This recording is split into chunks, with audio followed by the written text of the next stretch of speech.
Everybody has a story. My past is really dark, and my story wasn't always the happiest story. Growing up, there was trauma, there was violence, and drug abuse, and I got into recovery, and I have a sponsor. Her name is Samantha Stradley. We ended up going out for yogurt one day. We were sitting there and she was asking questions, and you can just see her desire of wanting to know more.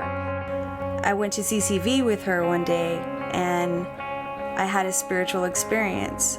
As I started having these spiritual changes inside of me, I decided to get baptized on Easter. And the story started right after that, the following weekend. Watching her every single week, she's full of emotions, and, she realizes God's sacrifice, the extent of God's love for his people, for her. Through reading, it's just been like everything's changed for me.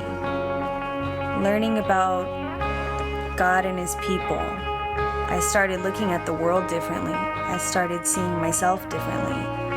And I started really having hope for my future. I started putting away the demons from my past and having hope that I know that the story for my future is going to be a lot better than the story of my past. That's a great story. All right, we are going to do something different, okay? So I need you to get ready for it, and you're gonna take a deep breath on the count of 3, all right? And you're gonna just relax. 1, 2, 3, here we go.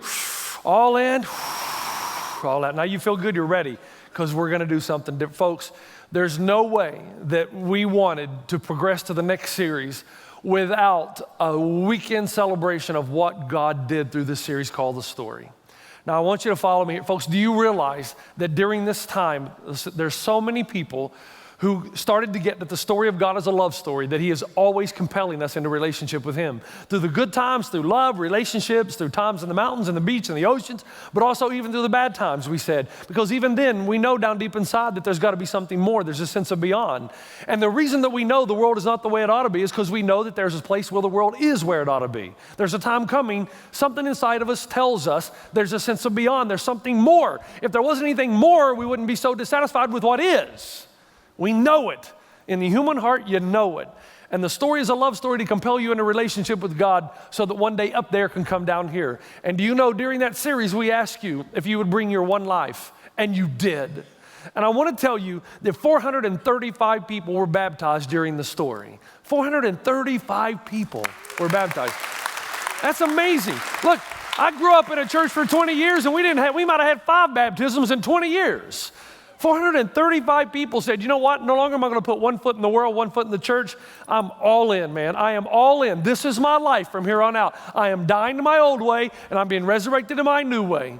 I've heard Pastor Jeff talk about baptism is something that has to be made by each person. It's an adult decision, and I'm deciding right now, I am deciding that I'm going to die to my old way, be resurrected to the new. 435, actually that's not true, 436. Somebody heard this message last night and came and was baptized. 436. Actually, that's not true either. 3 more in the service this morning. So the numbers continue to stack. Is it about the numbers? No. It's simply about people who say, you know what? Jesus commanded me to be baptized. That's good enough for me. I'm going to do it. Now, not only that, folks, but 369 people made first-time decisions for Christ. 369 people. That's again, my home church, we might have had 10 decisions in 20 years. Think about that. 369 decisions for Christ. People who said, you know what, I understand that there's a gap between me and God because of my sin, and God sent his son to step into the gap, and because he stepped into the gap for me, I'm going to step into his story.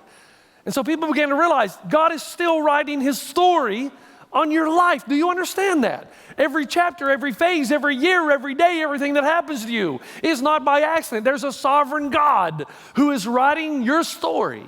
And it's a story that's going to end well. Again, when I went out this week and I saw all the people who were serving, it was amazing.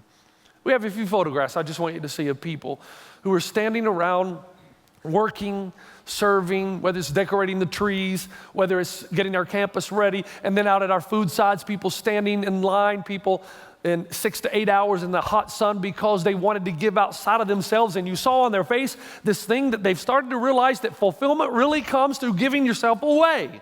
Now, the first time you serve in something like this, it's like, oh man, I could be home watching the Cowboy game, But after a couple years, you start, wait a minute, that is nothing compared with what I'm doing here. Matter of fact, I want to introduce you to a little girl. Her name is Gabby. This is Gabby. She is going to be the future president of the United States of America. I have no doubt of that. And she was a little girl over at one of our feeding sites. She was amazing, man. Here's a 7, 8-year-old girl, bilingual, and she's speaking Spanish and English. She's directing traffic. She had the hand of this older gentleman walking him to the table where he could get a meal. And she was saying, okay, you get that, bring it over here. You get that table ready, and we need pie here. We need pie. And I thought, wow, this little girl gets it. She gets it. So I knelt down and I said, Gabby, can I have my photo with you? And she goes, I guess, but I'm pretty busy right now. Okay. So we took our photo, I put it on my Facebook page. Amazing. But see, God is writing his story on her little life already. And who knows what she's going to become as she grows older. Maybe then maybe the next president, maybe she'll cure world hunger. I don't know. But God is writing the story, his story, on every life in this room. And not one of you, not one single one of you is immune. And he's writing the story, and how effective the story will be will have a great deal to do with how you respond to the bad chapters in your life. Because not every chapter of your story is going to be pleasant.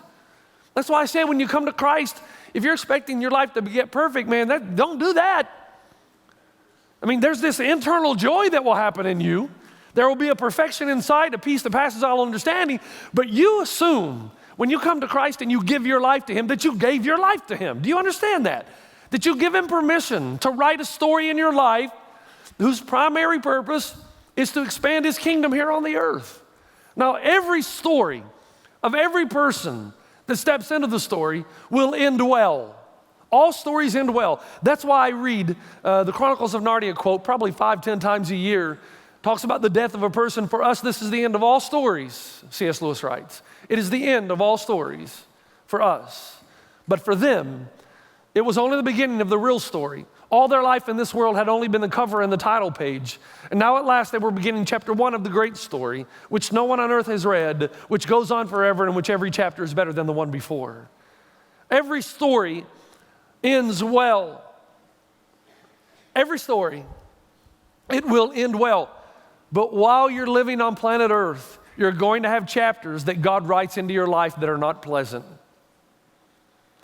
And if you have really stepped into the story, you say this to a sovereign God. God, I am yours, even though I don't like this chapter. Matter of fact, I don't like the first half of the book, God. You're sovereign, and I'm going to trust that you're able to do what you've done since the beginning of time, to take every hardship and circumstance in my life, twist it, turn it, and bring it for good in your glory. That's what the story, did you see that in the story? Joseph, you meant it for good, you meant it for evil rather, but God used it for the salvation of many. Job, the evil one set out to destroy Job, when in reality, what he did ended up building Job, because Job at the end of his experience said what? Before my ears had only heard of you, but now my eyes have seen you. He had seen God. And now there was an internal strength that was not dependent on anything external. And he said, I know that my Redeemer lives, and in the end he will stand up on the earth. Job said, I know that my story will end well. I can't promise that every chapter of my story here on earth is going to be good, but I know that it will end well. And those who truly step into the story, they say this to God. God, write whatever chapter you want, just give me the ability to endure. Give me faith, give me courage, give me strength. But I'm in your story because I know this is the only story that matters. It's the only one that lasts forever. Every other story comes to an end. No matter how much money you make, no matter how many jobs you get, no matter how many promotions you get, one day it's all gonna end. Only one story lasts forever, and it's the story with God.